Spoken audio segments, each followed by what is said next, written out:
शब की ये दीवार गिर पड़ेगी Rashid,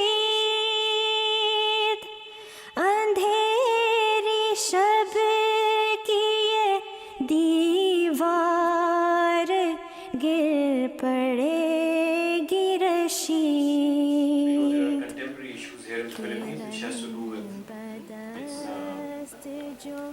ongoing negotiations, how the country is going to shape up, and how the southern Muslims will define their identity in terms of a political entity is going to be very critical for the country in the next few months.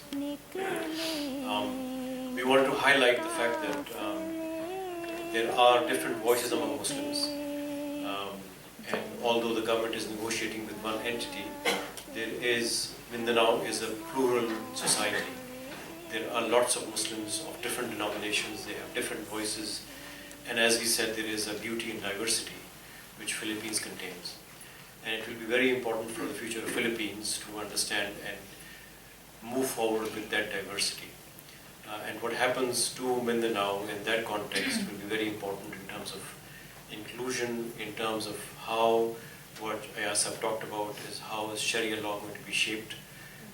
These are very difficult questions, and I know some of you who are attorneys are already dealing with some parts of those questions.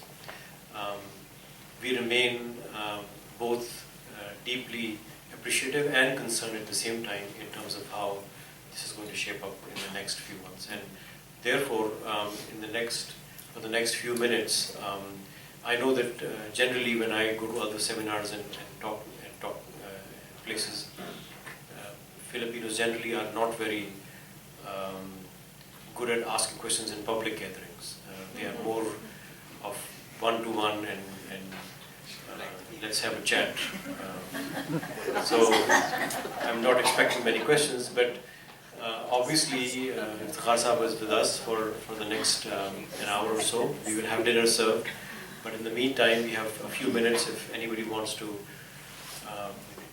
make the debut on the first question, then perhaps others will also want to ask some questions. I know that one of our Lebanese colleagues or now has become probably has already a question.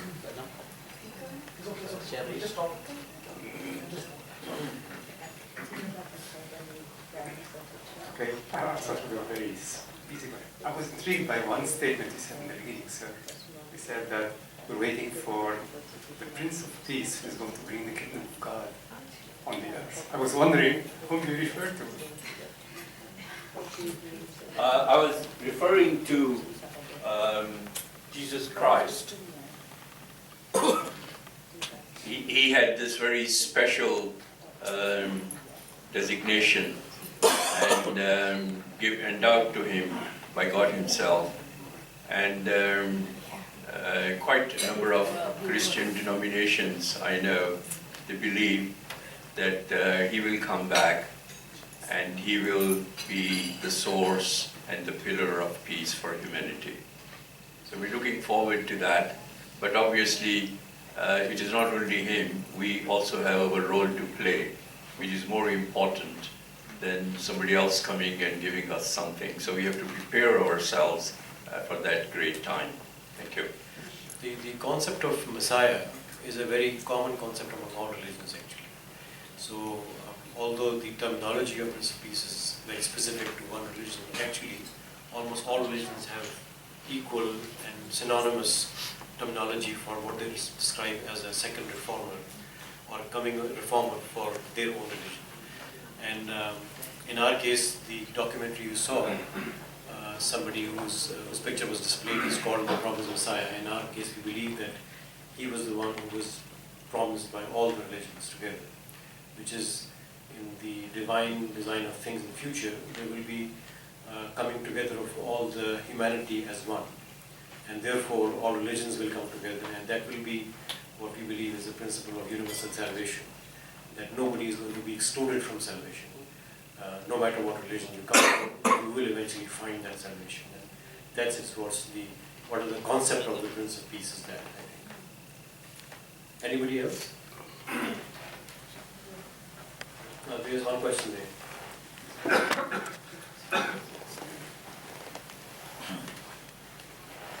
I just had a question about, well, I'm Catholic. I just, even in democracies, we try to balance polarities like individualism, capitalism, socialism, accumulation versus sharing. Does Sharia law have a different answer, or does it address this problem in a different way, or?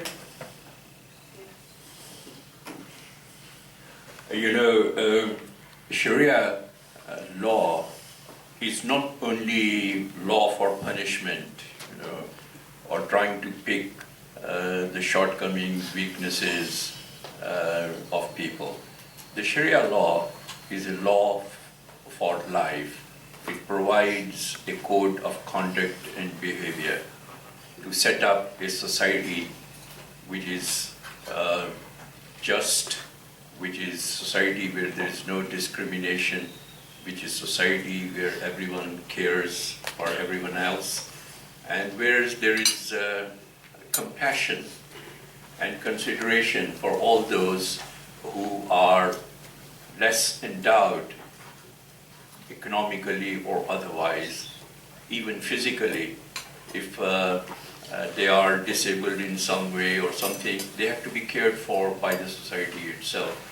So basically, the concept, that Sharia law is only pertains to family law and divorce and marriage and birth, that is not true, because Sharia law is a code of conduct and behavior to sustain a society which is peaceful, harmonious, and where everyone is welcome without any discrimination of religion or anything of that sort.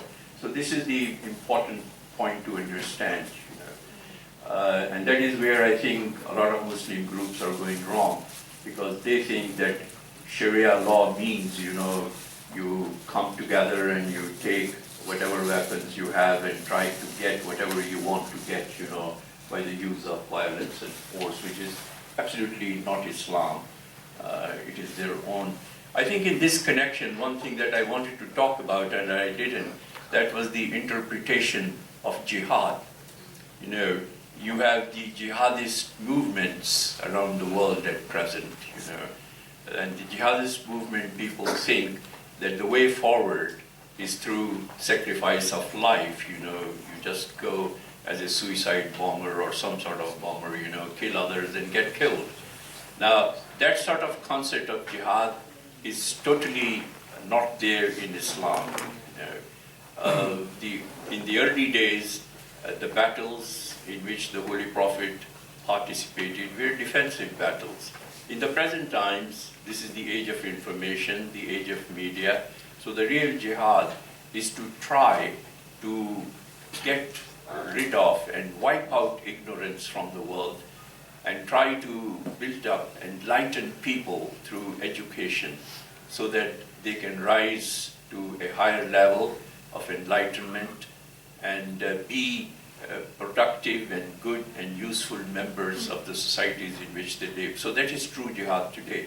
Even during the time of the Prophet, when people were coming back from a battlefield, the Prophet said to them that was not an important type of jihad. The real jihad is that you have come back, you should try to strive for the betterment of your spirituality and of your righteousness and of your consideration for the service to humanity in a positive way. Yes, just one comment on that. The principle of economic justice in Islam is voluntary contribution by people to the society. So everybody who has wealth is encouraged to voluntarily contribute to redistribute wealth. This is as opposed to capitalism, where you encourage to be greedy. What Islam proposes is that instead of greed, you go against your greediness and you actually distribute wealth willingly among people. So there's a verse in the Quran that specifically speaks about Haqqum Ma'lum Lis-Sa'il wal Mahrum, that the people who are underprivileged have a right over the wealth of others. This is the very distinct verse in the Quran that actually is not present in any other religion, where people are given rights who are underprivileged over the wealth of others. That it is a right for underprivileged to be helped, actually. It is not just charity. Those who are underprivileged in society have a right to be helped by those who have more, because they actually help them to gain their wealth in the first place. So it is, the principle of economic justice actually is part of that overall framework. And that is what encourages redistribution in society of removing inequality. Thank you very much, Dr. Reyes, for the very inspiring message. My question is, in this Bangsamoro Basic Law now, which is now in Congress, there's a provision there that is apparently Islamic doctrine, and it says that one of the general principles of this Bangsamoro government is enjoining what is right and prohibiting what is wrong. Okay, and well, that sounded harmless. They say that all religions believe in that anyway. But we've been hearing comments from Christian groups and also some Muslim groups also, the possibility of that particular provision being used for Parliament to declare what is haram and what is halal. Okay, coming from a very specific Islamic lens, in the future. Is there a basis for that concern? That's my first question. And will this particular provision potentially unite or divide people in the future? You see, the first point that I would make is that unfortunately Muslims are already divided. Although they have one scripture, which is the Holy Quran, and one prophet, which is Muhammad, and one God, they are divided into 73 different sects. And the Muslims have 4 different schools of jurisprudence. Some believe in one school of jurisprudence, some believe in the other, some believe in the other, some believe in the other. But obviously, if they have to spread good for all the people and forbid evil, then if there is any good, that is all there in the Holy Quran, in the scripture. So they must all unite first of all and say, okay, we will accept this jurisprudence, we will accept this scripture, and we will follow this. If there are already 4 different paths, then obviously there can be no unity. And if there is no unity at the base, which is the Muslims themselves, then how can they provide a unified projection of the teachings of Islam? And when they will come to this question of differentiating between halal and haram, then there will be differences as well. One school of thought will say this is halal. The other school of thought will say this is haram. And there are already these questions, in practice. Some consider fish as it is. You catch it from the water and you eat it, it is halal. Others say, oh no, even if you catch fish, you have to slaughter it. So there are such differences all along the scale. There are differences on marriage, for instance. You see, some can say or do say that there can be temporary marriages, marriage for a period. And you can just agree that, okay, I'm going to marry this person for this period of time. And then the marriage automatically ends. So others have a totally different notion about these things. There are differences in the rituals of marriage, there are differences in the rituals of birth and all sorts of those things. So what I'm saying is that the concerns that people have, or you have, and others have, are absolutely right concerns. And as I said, this move will be a good, worthy political reconciliation effort, This will definitely help to appease the violence and bring these people to talk at the table, which will be good for the future. But as far as the practical effects of any Sharia law are concerned, I don't think there is much meat in there. The differences will continue to erupt between the Muslims themselves and then between Muslims and others as well. It's a very, very challenging, difficult task. Unless the Muslims, first of all, all the scholars of different schools of thought, etc., sit together and they agree on one thing. And this is what, the Ahmadiyya community has projected. All the different schools of thought and everything is put together in one piece, and Ahmadis have no problem, they can follow the path which is charted out accordingly. Thank you.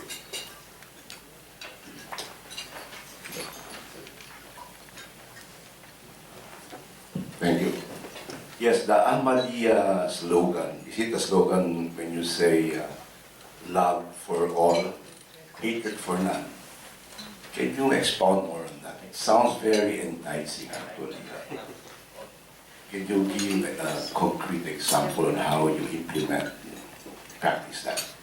Thank you. You see, the origins of this slogan, I wouldn't call it a slogan, a motto. This motto was to bring interfaith unity. We have a system of caliphate within the Jamaat, and now we have the fifth Khalifa, who is at present the spiritual leader. During the time of the third Khalifa, he was visiting West Africa, and he was addressing a conference where, they had invited representatives of different faiths, Christians and others and everybody. And the message of that convention was that all religions should come together to give love to humanity. And with that premise, he said, as far as Ahmadis are concerned, they will never, never hate anyone, any human being. Even those who harm them, they will not hate them. And this is what is happening. As you might know, we have very severe, violent persecution of Ahmadis in Pakistan because of the legislation made by the government, etc. Over 400 Ahmadis have been murdered, over 4,000 have been prosecuted, put in jail just for their faith, etc. But Ahmadis have never been out on the street to protest. They have been bearing all this torture with resilience. They have never protested. They are still obedient and loyal to the government of the day. They have never went out, to the gates of the Prime Minister's house and made any big protest. Never. Absolutely, that's not our way. So that is really a perfect example in practice of no hate for anyone. And believe me, you were seeing the messages given, by the present Khalifa to the various political heads in the various parts of the world. He actually sent a very loving, affectionate message to the Pope himself, and he received a very warm response from him. So there is, in the heart of an Ahmadi, leave aside, let's say, the high level spirituality, but even me, I love, people of other faiths. I actually enjoy sitting with people of other faiths. There is inspiration, there is enlightenment, there are issues related to religion which are common to all of us. There are issues related to religion which my friend who is a Christian has, and there are issues related to religion which my Muslim friend has, and which my Jew friend has, and we all have those things. But as I said, our prime asset is our humanity. Humans are wonderful, beautiful things, If you just stand on a busy road and you watch people, going up and down the road, there is such joy in seeing, people. Some are, of course, sad, some smiling, some this, some that. But there is beauty in all that. And I think that's the beauty that we have to appreciate, and that is our real asset, to come together in compassion and kindness and love each other genuinely, and that sort of love is really a sense of goodwill for everyone, and trying to make sure that whatever I have, I try to share it with others. Thank you very much for that comment. Thank you, I appreciate it.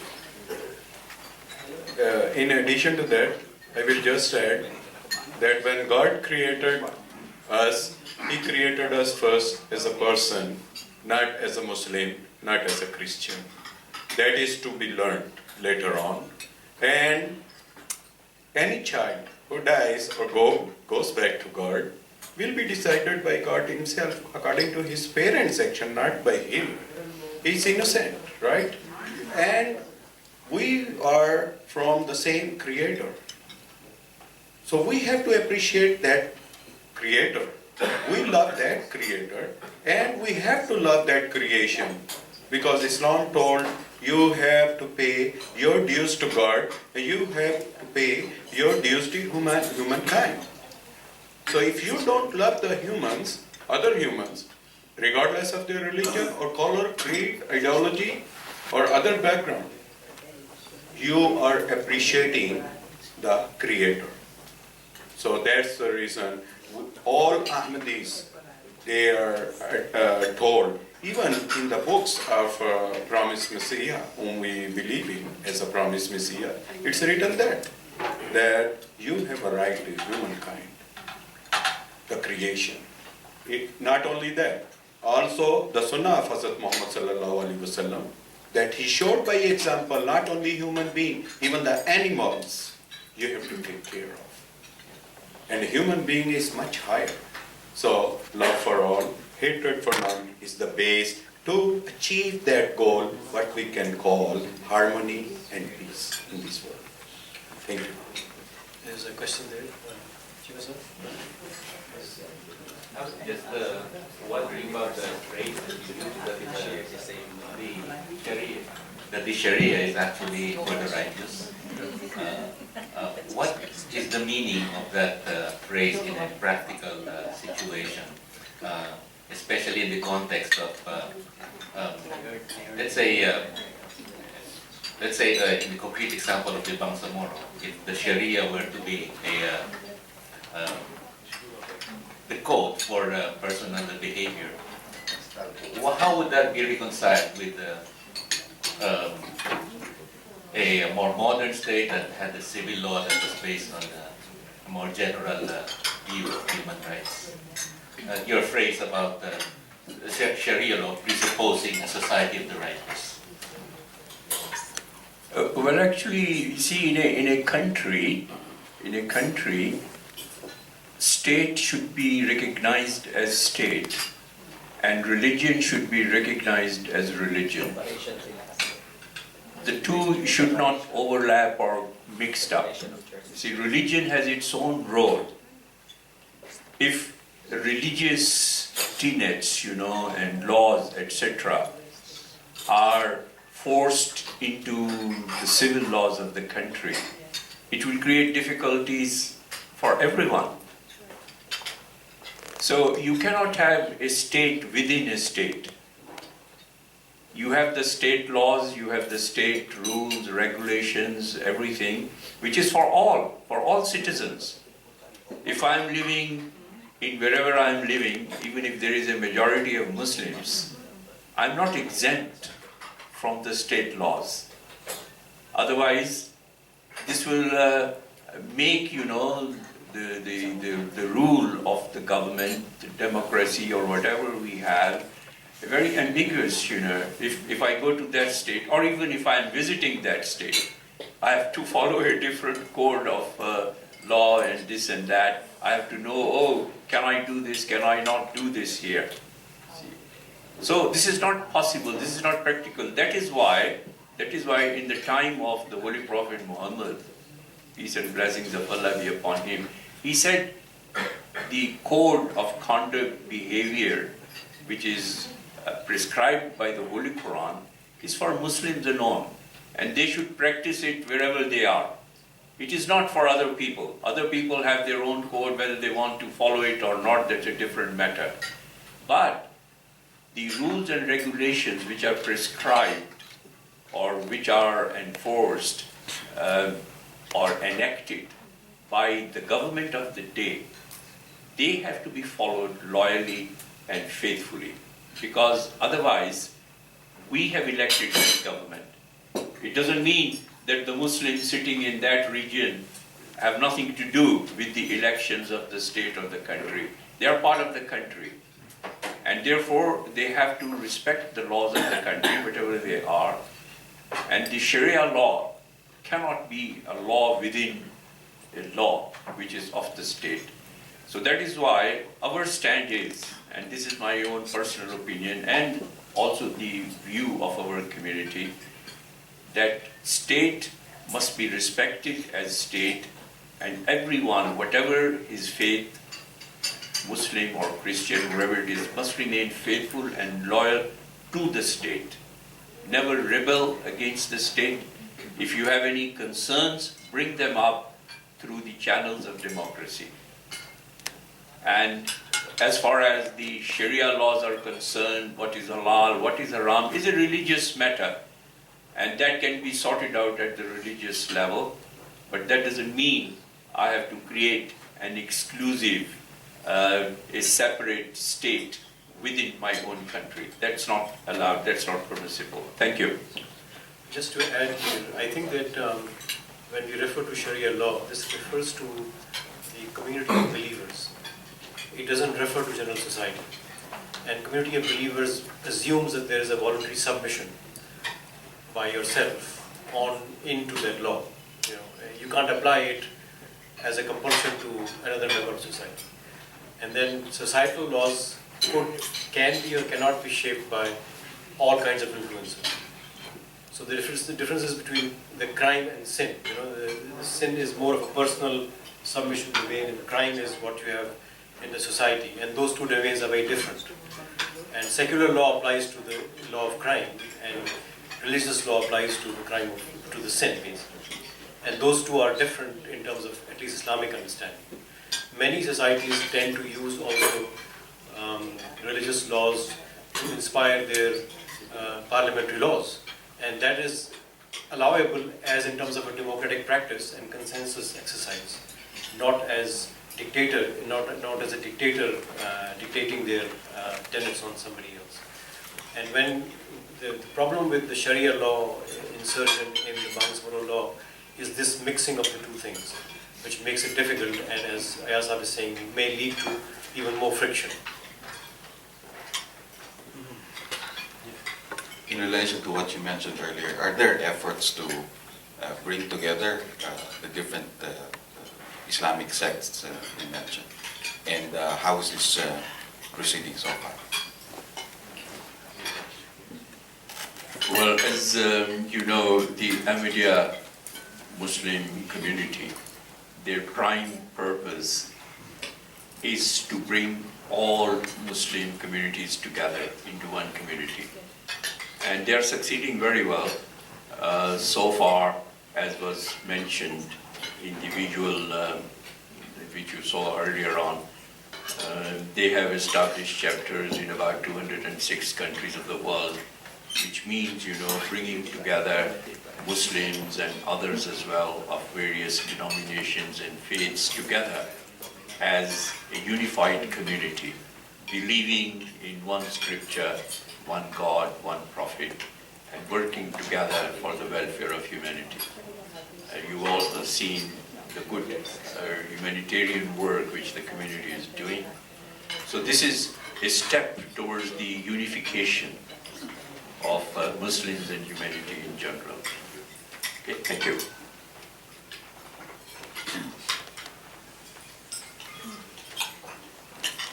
Seems like we are deprived of food, everybody else is Really?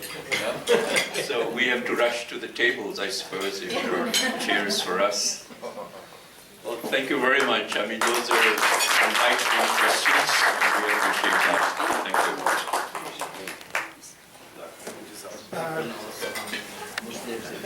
Doctor, has one question. I think we can. Sure. Sir, to follow up on the answer that you gave between separation between state and religion, and each one of them has its different sphere. But then what would be the basis? Like, is it, I'm just wondering, what would be the idea of a state? Would be like a secular state?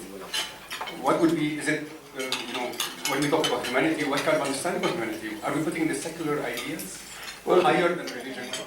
Well, you see, secular does not mean non-religious. Okay, you're not making a distinction between religious and non-religious. Obviously, a state is a state. Even if a state has people who just believe in one religion.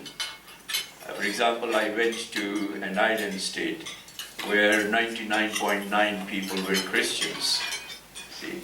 But they did not go for a Christian kingdom. They had a democratic government which was elected on the basis of political manifestos and programs, etc. So what I'm saying is that religion has a primary role to sustain societies which are morally, spiritually, and otherwise stable. Because those societies are the source for creating governments. Because those who are in the government come from those societies. So if we have societies which are not morally stable, then we shall have our leadership which will not be morally stable, you see. And we shall have all these problems which we currently have, in various countries. So this is very important, because if religion and state just mix up, then we shall have religion which is not contributing to the society as we want religion to contribute, and state will also be not able to do what it wants to do for the betterment and prosperity of the people of the country. Okay, thank you. But Thank you mentioned that then your idea of a state would be a democratically elected leadership, not the model of Prophet Muhammad when he was in the beginning, his idea of state. So, Well, actually, you see, even Islam commends a state which is elected by people. Okay, it is not a dynasty where you inherit, the kingship or rulership, whatever it is. It is elected. Even, the spiritual head of our community, he has been elected. See, just for example, amongst the Catholics, the Pope is elected as well by the cardinals. You have a college of electorate. Similarly, the Ahmadis have a college of electorate, of course of a different nature, but he is elected.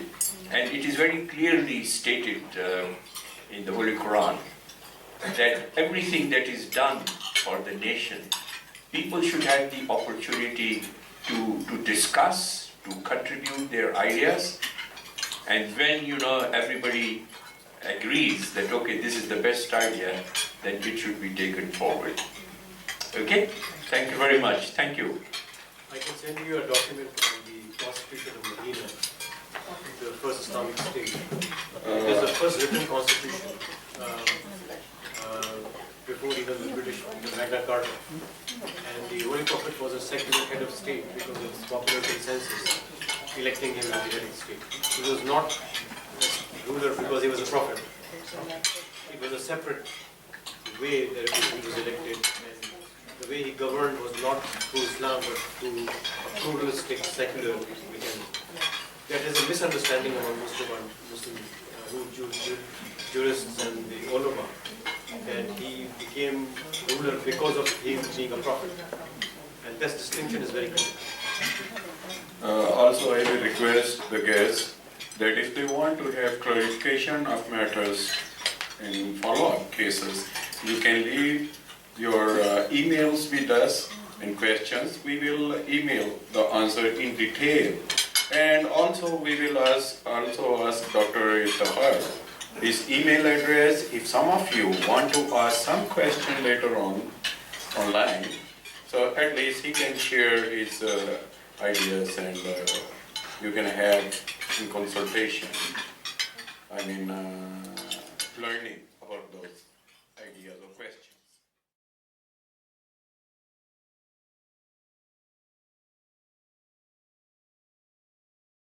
I'm Edison Barcelo. I'm the CEO of Vigatin, and also I'm co-anchor Radio Inquirer. We have a program there as known as Vigatin Radio. I'm very honored and happy to be here, to be with Mr. Chima. Thank you for inviting me. And also Mr. Abdul for being our guest yesterday. We are really honored to be our guest. I am very thankful that at least now I know about more about Islam, about peace, about the Quran, on how you want to propagate peace to not only for Muslims but also to to all religions, especially to the Christian here. I'm really thankful, and maybe we can interview sometime some of your elders on our radio program. Thank you and God bless. मुकाल में उसके जलेंगे वक्त के